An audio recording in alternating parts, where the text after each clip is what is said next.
राधे राधे जी। तो जी कार्तिक महीने में सुनी जाने वाली कहानियाँ, तो धरती माता की कहानी और तुलसी माता की कहानी और पीपल पथवारी की कहानी मैं आपको सुनाने जा रही हूँ।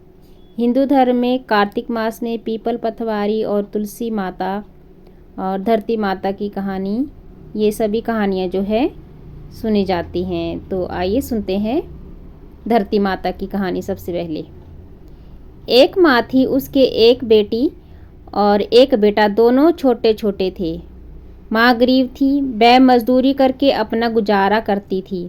धीरे धीरे बच्चे बड़े होने लगे, बेटी शादी के योग्य हो गई और माँ बूढ़ी हो गई। माँ ने बेटे से कहा, बेटा तेरी बहन बड़ी हो गई है, अब तुम्हारे जैसा घर बार देखकर अब उसकी शादी करना। ऐसे कहकर माँ तो कुछ दिनों में मर गई। भाई गांव गांव घूमा, लेकिन बहन के योग्य कोई वर नहीं मिला। वह घूम घूम कर थक गया। बैठे बैठे उसने सोचा कि मैं ही इससे शादी कर लूँ। ऐसा सोचकर वो चुनरी और सामान लाया। बहन ने कहा, ये सब सामान क्यों लाया है? भाई बोला, तेरी शादी है। मोहल्ले वालों ने बहन से कहा कि तुम्हारा भाई ही तुमसे शादी कर रहा है। बहन ने भाई से पूछा, मेरी शादी किससे कर रहे हो? भाई कुछ नहीं बोला तो बहन समझ गई। उसने एक लोटा लिया, चुनरी ली और चप्पल पहनकर जंगल में रवाना हो गई। गाय के ग्वालों ने पूछा, वन में क्यों जा रही हो? वह कुछ नहीं बोली। ना मैं जाकर धरती माँ को पुकारने लगी, माँ तू ही मेरी लाज रखना, नहीं तो अन्याय हो जाएगा। मैं क्या करूँ? मुझे अपनी गोद में ले लो, नहीं तो यहाँ पर मर जाऊंगी। धरती माँ फटी तो बहन ने एक तरफ लोटा, चुनरी, चप्पल रख दिए और ये धरती में जाने लगी। इतने में दौड़ता हुआ भाई वन में आया और ग्वाला से पूछा कि उसकी बहन किस तरफ गई है। ग्वाले ने कहा, तेरी बहन उधर गई है। वह बहन बहन पुकारता हुआ दौड़ा तो बहन धरती माँ के अंदर समा रही थी। थोड़े बाल बाहर दिख रहे थे। उसने बहन के बाल मुट्ठी में पकड़े और रोने लगा, बहन तू सत्य के लिए धरती माँ की गोद में समा गई है। मेरी बुद्धि भ्रष्ट हो गई थी। माँ का वचन निभाने के लिए मेरे जैसा कोई वर नहीं मिला, इसलिए ऐसा विचार आया। पर धरती माँ ने सत्य के लिए बेटी को अपने में समा लिया। जो बाल बाहर थे वो द्रोप हो गई और इसलिए औरतें कहानी सुनती हैं और लोटा, चप्पल, चुनरी, एक बर्तन में हरे मूंग, एक लड्डू कुंवारी कन्या को देंगी। उसको धरती माता सुखी रखेगी। तो ये थी धरती माता की कहानी। अब सुनेंगे आप तुलसी माता की कहानी। कार्तिक महीने में एक बुढ़िया माई तुलसी जी को सींचती और कहती, हे तुलसी माता, सत की दाता, मैं तेरी तुलसी को रोज सींचती हूँ। मुझे बहू दे, पीताम्बर की धोती दे, मीठा मीठा घास दे, बैकुंठ में बास दे, चटक की चाल दे, पटक की मौत दे, चंदन का काठ दे, रानी सा राज दे, दाल भात का भोजन दे, 11 की मौत दे, कृष्ण जी का कंधा दे। तब तुलसी माता ये सुनकर सूखने लगी तो भगवान ने पूछा, हे तुलसी, तुम क्यों सूख रही हो? तब तुलसी माता ने कहा कि एक बुढ़िया रोज आती है और यही बात कह के जाती है। मैं सब बात तो पूरा कर दूंगी, लेकिन कृष्ण का कंधा कहाँ से लाऊंगी? तो भगवान बोले, जब वो मरेगी तो मैं अपने आप कंधा दे आऊँगा। तो बुढ़िया आई, माई से कह देना। जब बुढ़िया माई मर गई, सब लोग आ गए। जब माई को ले जाने लगे तो वह किसी से ना उठी। तब भगवान एक 12 बरस के बालक का रूप धारण करके आए और बालक ने कहा, मैं कान में एक बात कहूँगा तो बुढ़िया माई उठ जाएगी। बालक ने कान में कहा, बुढ़िया माई मन की निकाल ले, पीताम्बर की धोती ले, मीठा मीठा घास ले, बैकुंठ का बास ले, चटक की चाल ले, पटक की मौत ले, कृष्ण जी का कंधा ले। ये सुनकर बुढ़िया माई हल्की हो गई। भगवान ने कंधा दिया और बुढ़िया माई को मुक्ति मिल गई। हे तुलसी माता, जैसे बुढ़िया माई को मुक्ति दी वैसे सबको दे। जय तुलसी माता की। अब सुनेंगे आप पीपल पथवारी की कहानी। कार्तिक मास में सुने जाने वाली एक प्रसिद्ध कहानी जो सास और बहू की है। इसमें एक बहू दूध दही बेचते समय पीपल पथवारी को सींचती है, जिससे उसके घर में सुख समृद्धि आती है। सास लालच में आकर जब खुद पीपल पथवारी को सींचती है तो उसे कीड़े मकोड़े मिलते हैं, क्योंकि उसने सच्चे मन से नहीं बल्कि लालच में पूजा की थी। कहानी का सारांश इस प्रकार से है। एक गांव में एक गुजरी सास अपनी बहू से दूध दही बेचकर आने को कहती है। बाजार जाते समय बहू रास्ते में औरत को पीपल पथवारी सींचते हुए देखती है। उसके पूछने पर बहू को पता चलता है कि इससे घर में धन धान्य और सुख समृद्धि आती है।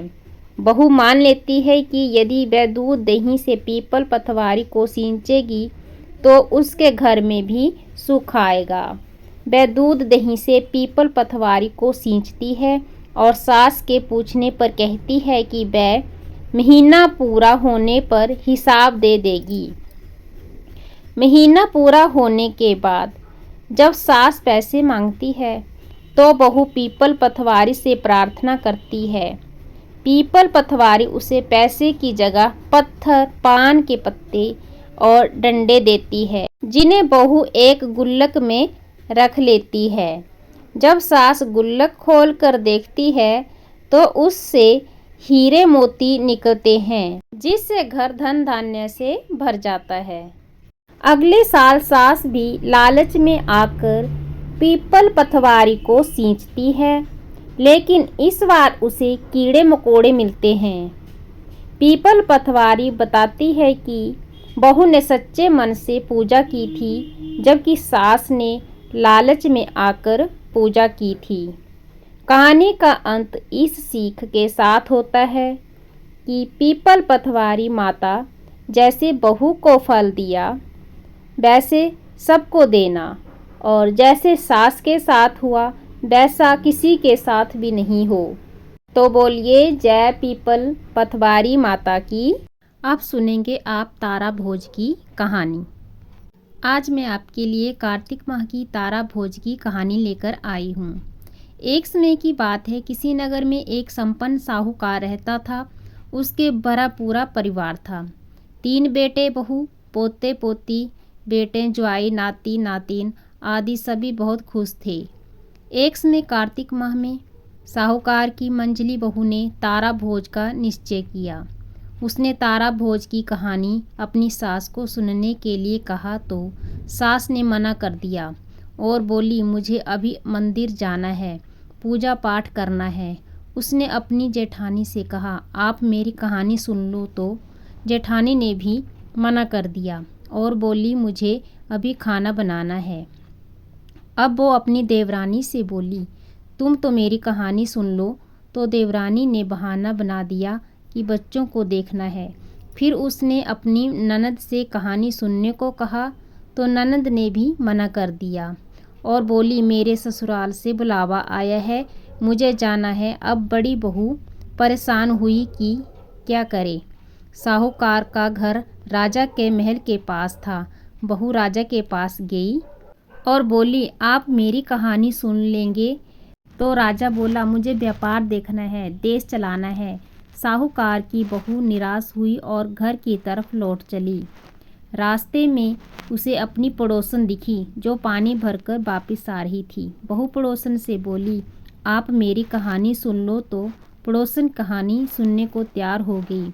बहू और पड़ोसन ने मिलकर पूजा अर्चना करी, कहानी सुनी और आरती करी। पूरा महीना दोनों ने मिलकर यही नियम किया। बहू का कार्तिक माह का तारा भोज का नियम पूरा हुआ। जिस दिन उसे व्रत का उद्यापन करना था वही दिन दैवयोग्य से उसकी जिंदगी का अंतिम दिन था। भगवान ने उसे लेने के लिए स्वर्ग से विमान भेजा। स्वर्ग से आया विमान देखकर उसकी सास भागकर चढ़ने लगी, लेकिन बहू ने मना कर दिया और बोली, माता जी अभी आपको पूजा पाठ करनी है। फिर जेठानी आई और विमान पर चढ़ने लगी। उसने जेठानी को भी मना कर दिया और कहा, आप कैसे चढ़ोगी, आपको तो अभी खाना बनाना है। देवरानी आई तो उसने देवरानी को भी मना कर दिया और कहा, जाओ तुम अपने बच्चे संभालो। ननद आई तो वह भी बोली, आपको ससुराल जाने की तैयारी करनी है, आप तैयारी करें। ये सब देखकर नगर का राजा भी वहाँ आया और बोला, मैं भी चलता हूँ तुम्हारे साथ। लेकिन बहू बोली कि आपको तो राजपाट संभालना है, आप वहीं संभालिए। आखिर में पड़ोसिन आई और बोली, बहन मैं चलती हूँ तुम्हारे साथ। बहू बोली, हाँ तुम मेरे साथ चलो, क्योंकि एक तुम ही हो जिसने कार्तिक के माह में मेरी तारा भोज की कहानी सुनी है। दोनों विमान में बैठकर स्वर्ग की ओर चलते हैं। तभी रास्ते में बहू को अभिमान हो जाता है और वह सोचती है, मैंने कार्तिक का पूरा व्रत किया है, कहानी कही, इसलिए मुझे स्वर्ग का वास मिला है। पर इसने तो कुछ भी नहीं किया, सिर्फ कहानी सुनी है, फिर मेरी वजह से इसे स्वर्ग का वास मिल रहा है।